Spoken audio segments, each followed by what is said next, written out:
I'd like to welcome to the program Grant Vosburgh, and I hope, Grant, I've pronounced your last name correctly. But Grant is the Director of Communications at the Martin Methodist College in Pulaski, Tennessee, and Grant is joining us by phone. Grant is a relay rock star, I am told. He has been dedicated to relay in the Mid-South Division. He has shared his enthusiasm in the Mid-South, across the U.S., and even internationally.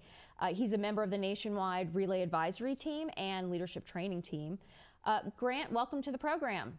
Thank you very much. I'm amazed that you did not stumble over my last name. My wife and I were married 5 years before she could pronounce it accurately. So congratulations. I have that same problem, Grant, with my last name.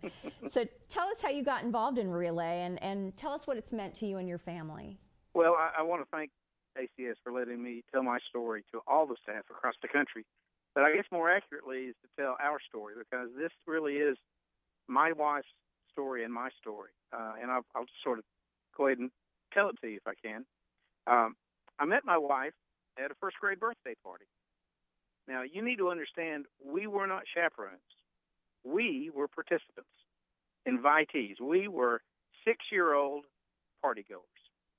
Now, this was in the little town of Tryon, North Carolina, in 1961. I'll let you folks do the math. You need a big calculator.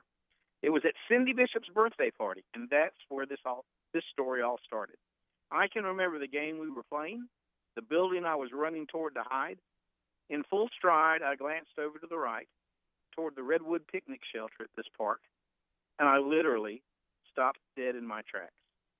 For there, seated in the window by herself, someone caught my eye.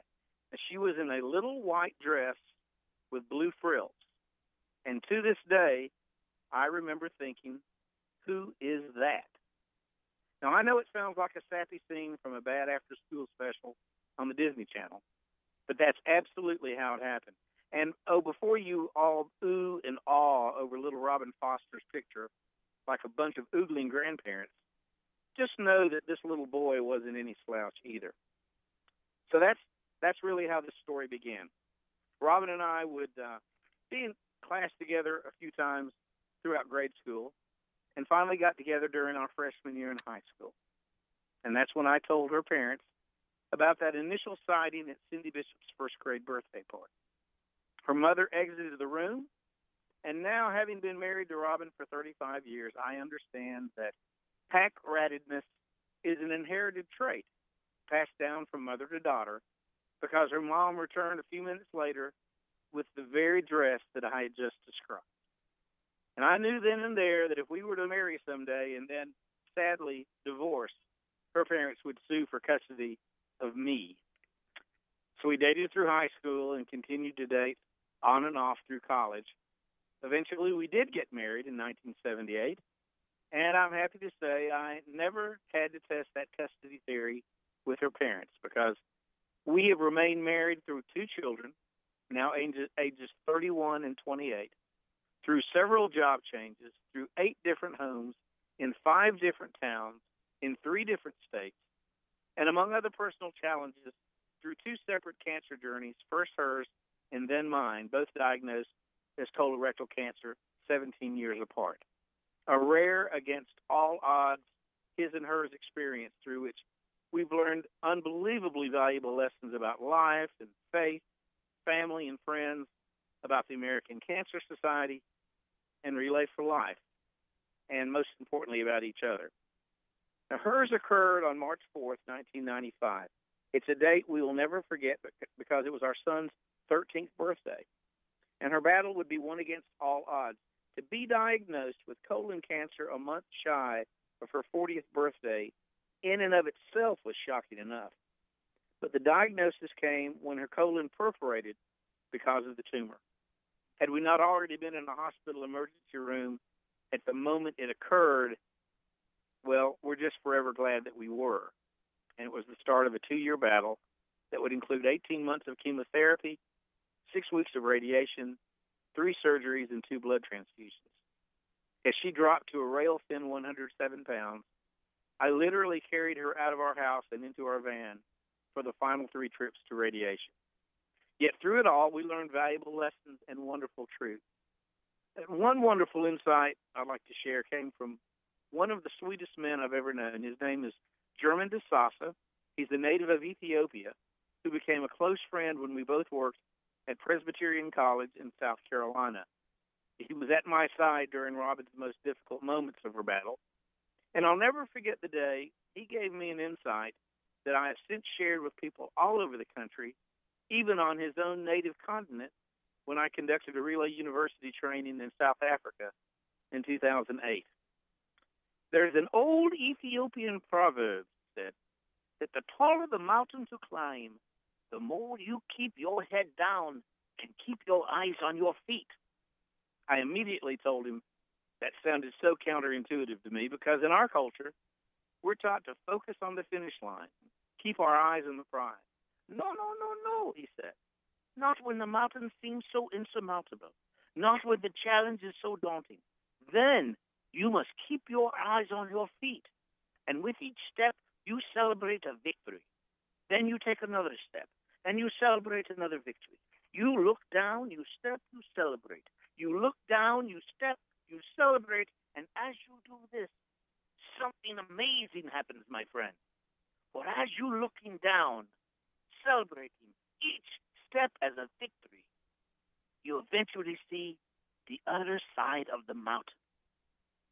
I get goosebumps every time I tell that story. And German was so right. We learned to take each day as it came, not get ahead of ourselves, which really means not to get ahead of the disease and ahead of the doctors. We learn not to waste precious time worrying about what might happen. For more times than not, we're creating far scarier monsters in our mind than actually exist in real life.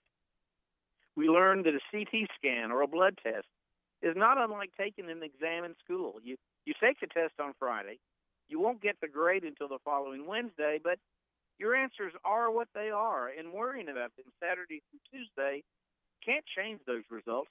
Instead, you don't do anything except create unhealthy stress, and you'll never get back those perfectly good 4 days you spent worrying about things that have not yet happened and may not happen at all. Oh, and while you're walking down the street worrying about what horrific things might happen in the next week or the next month and the next year, you could wander out in front of a truck and get pancaked, which proves to me more than ever you need to stay in the moment. When her long battle finally ended, Robin had become, in the words of more than one doctor, a living miracle. I proceeded to become involved in the American Cancer Society through Relay for Life and spent the next 15 years celebrating, remembering, and fighting back. But life was good. The Vosburghs were just dancing along. So you can imagine our surprise when we got the results of a colonoscopy for me on June 1st of 2012. Results which indicated that now I would be facing the battle against colorectal cancer. It was a fight that would include 6 weeks of daily radiation and chemotherapy in July and August of 2012, major surgery in late September with an 8-week recovery at home, and then 4 more months of chemotherapy in Nashville from December through March of last year. So here we were, back as a team, battling colorectal cancer for the second time. And in doing so, I honestly felt like one of the luckiest people on earth because I had all those lessons learned during my wife's battle. I had 15 years of involvement with the American Cancer Society, with all the advancements that have occurred, and all the inspirational success stories that we've all heard. And I had amazing friends, including an army of relay warriors like you folks, cheering me on and still fighting the fight. Now, I'm not shy about saying that I lean heavily on my faith. My spiritual mantra has long been let go and let God.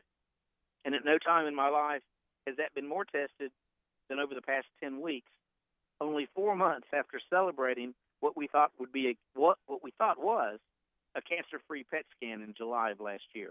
For in October of last year, my cancer officially became advanced stage 4, when it metastasized of all places in my right eye, and a subsequent PET scan determined that I now also have cancerous nodules on my lungs. That seemingly cooperative colorectal tumor of last year has now been deemed an extremely rare and aggressive cancer that doctors reluctantly have predicted will continue to surface sort of like that proverbial game show wheel. Around and around it goes, and where it stops, nobody, at least at this time, exactly knows. My oncologist is just preparing for my cancer to show up somewhere again and again. Grant. A week before Christmas, yes. I'm sorry, go right ahead. I thought you were done. No. Keep on going. A week before Christmas, I completed 20 daily radiation treatments here in Nashville for my eye. And this past Friday, I began chemotherapy for another 6 months for my lungs. So challenging, sure. Frustrating, absolutely. But am I frightened or worried or pessimistic? No. For the past 19 months, I've had a remarkable sense of calm and confidence. And much of that comes from knowing that relayers across the country, around the world really, passionate volunteers like me, dedicated American Cancer Society staff like you, are all still out there, raising millions upon millions so researchers can keep knocking down barriers and connecting critical dots. You and all the volunteers you lead truly give me an unflagging hope. Simply put, my history with Relay for Life has given me the greatest gift someone in my situation could possibly receive. Relay has taken away my fear of cancer. So now we've come full circle. These two 6-year-olds from Cindy Bishop's birthday party in 1961, still fighting for each other 52 years later.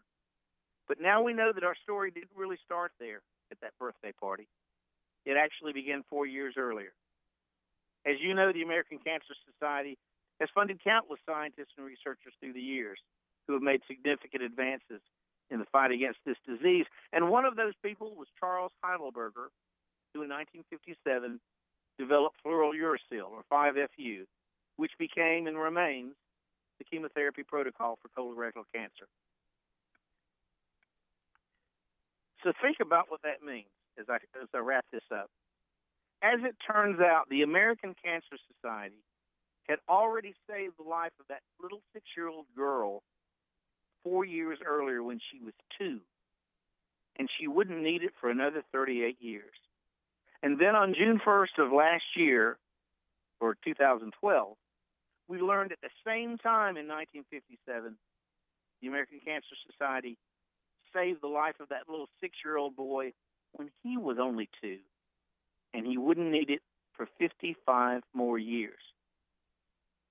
You know, we cancer survivors owe a huge thanks to fundraisers.